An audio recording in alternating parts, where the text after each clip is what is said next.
You run a huge company, TP.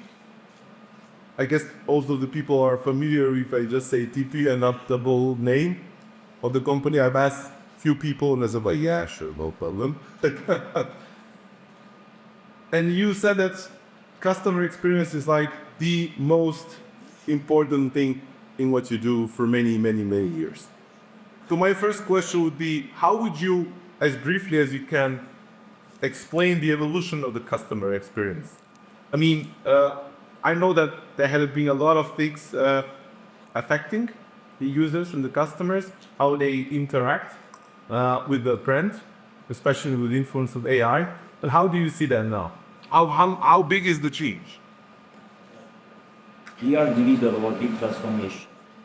Customer experiences changed a lot in the last 5 years. Everything has changed. Technology has changed. Champions have changed. Tools have changed.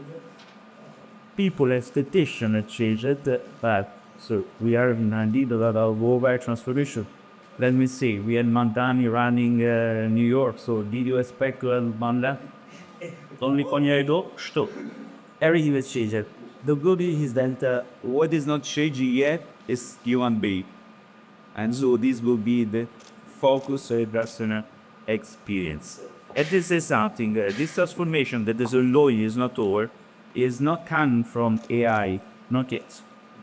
That is really the example. When you had a problem in the past, what did you do? You did code.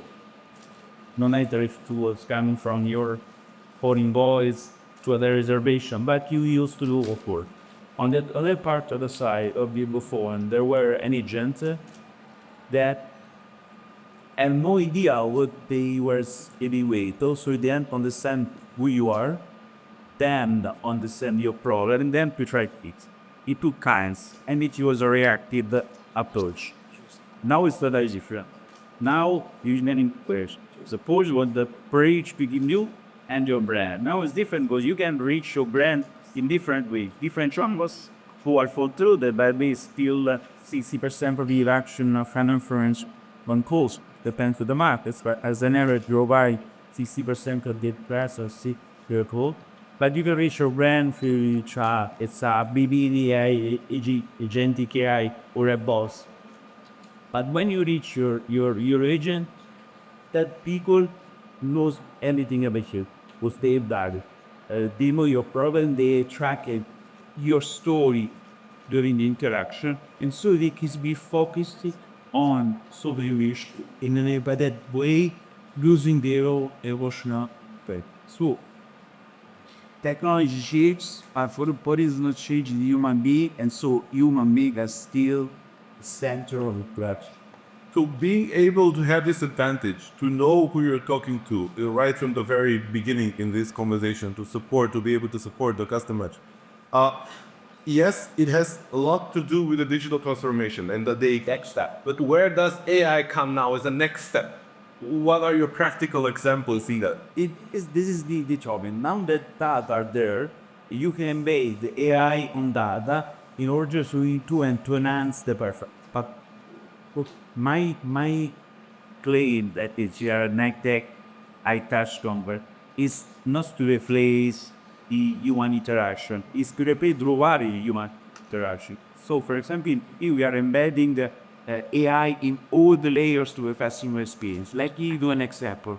Today, when you contact your brands BD to a poll, you can real-time translate and transcribe that poll in a text. So when you text, you can interact with the customer care system on the price, you can interact with the invoice management system that you can, and so you can detect sentiment analysis, you can make available to the agents all the information of that issue. It can suggest next best action. And maybe after the interaction, you can summarize both that best and track.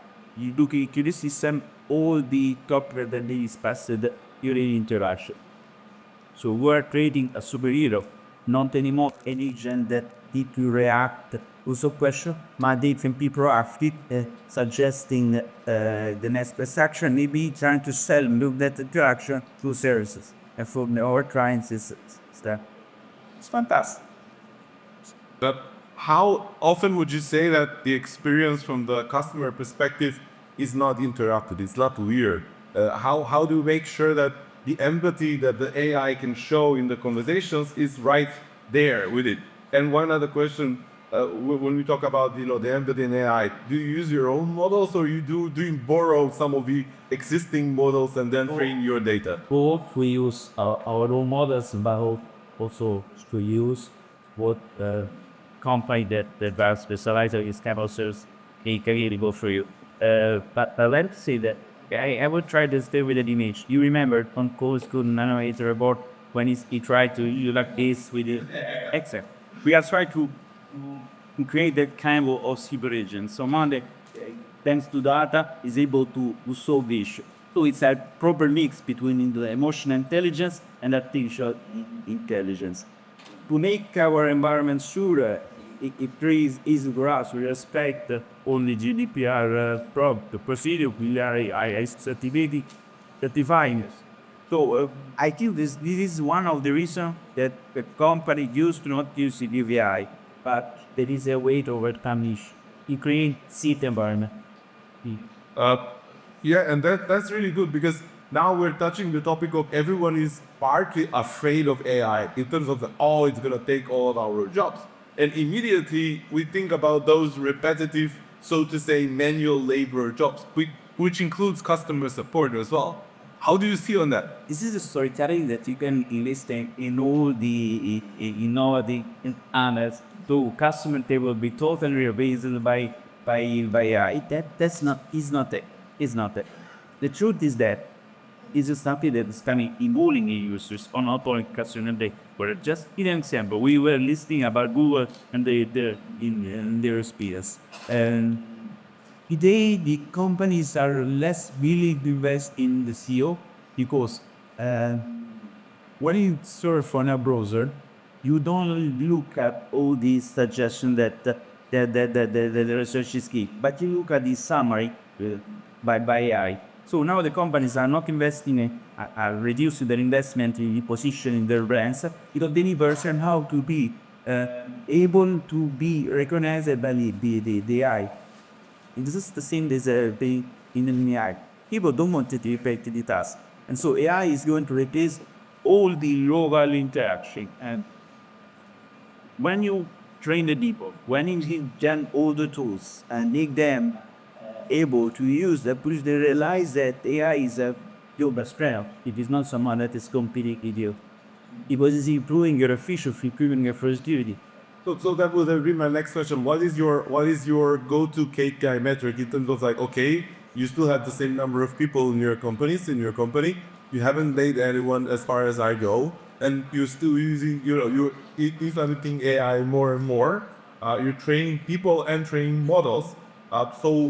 What is the outcome? What is the KPI? Customer satisfaction, number of customers, the serve per time, or whatever? It's the KPI are not changed. What's changing is the business where we are going to serve primarily ourselves.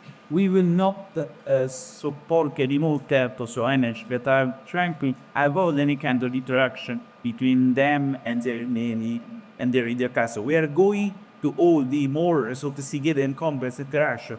Consider now when you want to reserve an hospital, you have a surgery, maybe you have any students, you have two different data systems that maybe don't call each other, and there are a lot of issues when they start talking.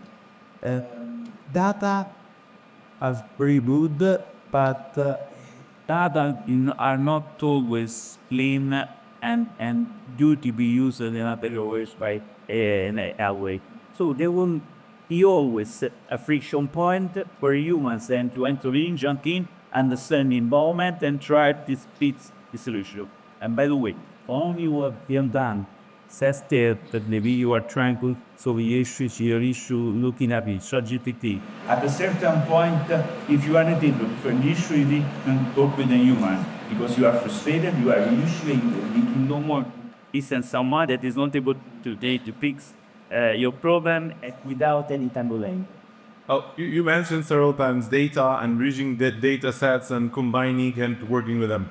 You work in one of the most, if not the most highly regulated, systems, the EU, when it comes to data and privacy. How do you deal with that? What's the challenge there? It is challenging. This is one of the reasons why, despite on the potential with this technology, is not running as in other regions. At the end of the day, if you create ethic and safe environments, we are piloting AI on several clients and big clients, international clients. So we spend 2 years we deploy the software. 1 year to have in the legal environment you apply and comply the software that deployed. But any like a major red light stops, so for like stopping you to do whatever you want to do with this statements. There are some clients that are investing and try to experience and particularly identity is when you book a client and you try to compose your services. The first question they do is that if someone else your software, none we have pilots, and so when we go, the clients they say, "Oh, can I see a result of fund? Do you see a result?" They say, "Okay."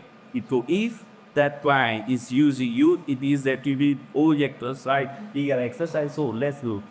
When you talk about satisfaction and measurements and all the stuff, we have a question and the best discussion from the audience. Is there data about the level of frustration or satisfaction now in the age of AI within customer support, like whether it's worse or better? Because sometimes we feel like we're running in circles with the AI agent, the AI agency. But again, the transformation in customer experience is not coming from AI. There are some companies that are replacing, trying to replace their customer experience, this customer care in intelligent AI reports, but the results are not really. He has seen all the CEO Plarma, they say that they were replacing the current people, but after 1 year he come back say, I didn't see. So it's not the matter of technology. Technology is there, is fantastic, the potential is huge. The point is how to keep the link with your customer strong and how to enhance that bridge between brands and customer. So the liaise everything to a software is not linked to the human being. My last question. You mentioned people and changes, and it's about people. What kind of skills do the people nowadays need to work in this field? It's are always clients needs because you need to understand what you can do to trade in lead. Then he said in the last couple of years, the last 5 years, really increasing of AI, it involves skill, human skill, are detecting more and more the research that I offer because you need three software. You need to try to make the software more human as possible. So those are still that emotional intelligence, empathy, are skills that be registered by the company. But let me say that by the end of the day, life is on distance. It is started. I instructed as a waiter when I was a student to be my studies, and now I own a restaurant chain in the USA. With the money that I get in the studies that there was able to do, I started as a software at French school in the IT, and I was bringing data. Now I'm working on data and embedding in technology on that. It's not easy to predict the future. What is important is to lead the transformation is not you user is a destination. Transformation is there to have humans. Technology is made by humans to humans, not pre. As you just asked for my question, what is the average rating of your restaurants in the United States? Very, very high because as I'm coming from the customer experience, we are trying to apply the same approach in the real experience. At least this is one of the things that you will see in the future. Brands, the more remote working has done, the more technology is entering the life of people. Brands need to link with the customer stronger. And so what we are seeing is that we're setting in fashion retail, the brands are starting to invest in physical chain, restaurant, in food. Load the keys D to the client experience as a point of contact to stay close with your customer. Thank you very much. Thanks you for all the questions. Kiro will be here, I guess, the rest of the day, so we can continue the program.